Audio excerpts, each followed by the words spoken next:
السلام علیکم۔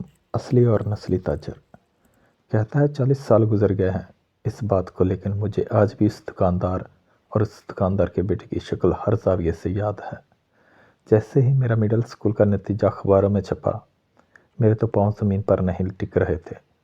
حالانکہ میں نے کوئی مارکا بھی نہیں مارا تھا، بس 8ویں جماعت کو فرسٹ ڈویژن میں پاس کیا تھا، لیکن مجھے کچھ بھی نہیں سوجھ رہا تھا کہ اپنی خوشی کا کیسے اظہار کروں۔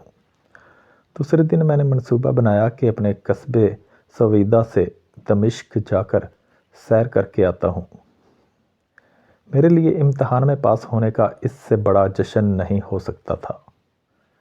میری جیب میں 1 لیرے کا سکہ تھا اور 5 لیرے کا کڑکتا نوٹ۔ میں نے سیدھا بس کے اڈے پر جا کر دم لیا۔ بس والے نے سکے والا 1 لیرہ کرائے کے لیے لے لیا، باقی کے 5 لیرے میری جیب میں موجود تھے۔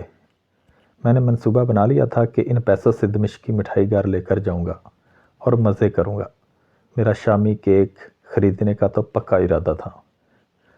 دمشق کے بازار ایک سے بڑھ کر ایک خوبصورت۔ الصحیہ بازار اور الحمیدیہ بازار کی تو کیا ہی بات تھی۔ وہیں جبی گیٹ کے پاس مجھے مٹھائی کی ایک بڑی دکان نظر آئی۔ میں نے اندر جا کر دکاندار سے، جس کے پہلو میں اس کا ایک بیٹا بھی بیٹھا ہوا تھا، کلو کیک، کلو برازق اور 1 کلو گرائبا مانگا۔ لیکن جیسے ہی پیسے دینے کے لیے میں نے جیب میں ہاتھ ڈالا تو جیب خالی تھی۔ میرے 5 لیرے جیب میں نہیں تھے۔ میری حالت دیدنی تھی اور شاید میرے چہرے سے یاسیت بھی نظر آ رہی تھی ہوگی۔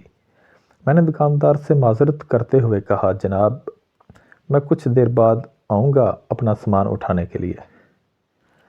دکاندار نے مسکراتے ہوئے مجھے دیکھا اور کہا، پیسے گھر بھول آئے ہو؟ میں نے کہا، نہیں، پیسے تو میری جیب میں ہی تھے۔ پورے 5 لیرے کا ایک ہی نوٹ تھا۔ کدھر رہتے ہو؟ دکاندار نے پوچھا۔ سویدا میں رہتا ہوں، میں نے جواب دیا۔ اچھا ادھر آؤ، پہلے ذرا بیٹھ لو، تھوڑا آرام کرو۔ پھر اس نے چائے کا 1 کپ مجھے بھر کر پکڑاتے ہوئے کہا، میرے بیٹے کے ساتھ بیٹھ کر چائے پیو۔ کتنی دیر میں دکاندار نے جو میرا سامان تول کر رکھا تھا لفافوں میں پیک کر کے مجھے دیتے ہوئے کہا، یہ لو تمہارا سامان، جب کبھی دوبارہ دمشق آنا تو پیسے دے جانا۔ میں نے انکار کرتے ہوئے کہا، سیدی میں نے اتنی جلدی دوبارہ دمشق نہیں آنا، اور پھر یہ چیزیں کوئی ضروری بھی نہیں ہیں۔ معذرت کے ساتھ میں اب یہ نہیں خریدنا چاہتا، آپ رہنے دیجئے، آپ کا شکریہ۔ دکاندار نے کہا، بیٹے تم دمشق ضرور آؤ گے اور مجھے یہ بھی پورا یقین ہے کہ تم میرے پیسے بھی ضرور واپس کرو گے۔ اور اس کے ساتھ ہی دکاندار نے اصرار کر کے مجھے سامان اٹھوا دیا۔ میں سامان لے کر شرمندہ شرمندہ دکاندار اور اس کے بیٹے کو سلام کر کے باہر نکلا۔ ابھی چند قدم ہی دور گیا ہوں گا کہ دکاندار کا بیٹا مجھے پیچھے سے آوازیں دیتا ہوا دکھائی دیا۔ میں رک گیا۔ دکاندار کے بیٹے نے مجھے آ کر بتایا کہ ابو کو تمہارے 5 لیرے دکان میں گرے ہوئے مل گئے تھے۔ لگتا ہے تم نے جب جیب میں ہاتھ ڈالا ہوگا تو نیچے گر پڑے ہوں گے۔ ابو نے اپنی مٹھائیوں کے پیسے کاٹ لیے ہیں اور یہ رہے تمہارے باقی کے پیسے۔ میری خوشی دیدنی تھی۔ کہاں میں ادار کے بوجھ تلے دبا یہ سوچتا ہوا جا رہا تھا کہ چلو سامان تو ٹھیک ہے، مگر سویدا جانے کا کرایہ کس سے مانگوں گا، اور کہاں اب یہ ادار چکاتا ہوگا کیا؟ کسی کے آگے ہاتھ پھیلائے بغیر کرائے کے پیسے نکل آئے تھے اور میں ہلکا پھلکا ہو چکا تھا۔ میں نے دکاندار کے بیٹے کا شکریہ ادا کیا، اسے اپنے ابو کو جا کر میری طرف سے شکریہ ادا کرنے کا کہا، باقی کے پیسے جیب میں ڈالے اور اڈے کی طرف چل پڑا۔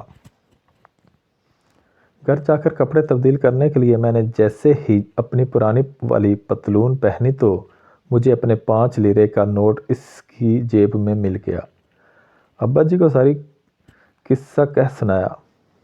سن کر مسکرا دیے اور کہنے لگے، پتر یہ لوگ شام کے تاجر ہیں، جدی پشتی تجارت پیشہ لوگ، ان کو انسانیت کے سارے معنی اور مطلب آتے ہیں۔ بہرحال 5 لیرہ تیرے اوپر قرض ہے، اپنی امی سے کہہ کل پرسوں تجھے میٹھے ڈوڈے بنا دے، ہماری طرف سے ہدیہ لیتے جانا۔ 5 لیرہ قرض بھی اتارنا، ہماری طرف سے شکریہ ادا کرنا اور ہماری طرف سے سلام بھی کہنا۔ اگلے ہفتے میں نے امی سے میٹھی روٹیاں پکوا کر اور 5 لیرہ قرضہ چکانے کے لیے لے کر دمشق کی راہ لی۔ دکاندار نے جیسے ہی مجھے دیکھا ہنس دیا اور کہنے لگا، میں نہیں کہتا تھا کہ تو جلد ہی دمشق واپس آئے گا؟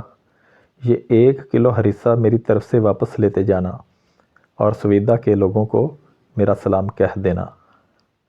کہتا ہے آج بھی جب میں کسی تاجر کو دیکھتا ہوں تو دل فوراً ہی نسلی تاجر اور فصلی تاجر کا موازنہ کرنا شروع کر دیتا ہے۔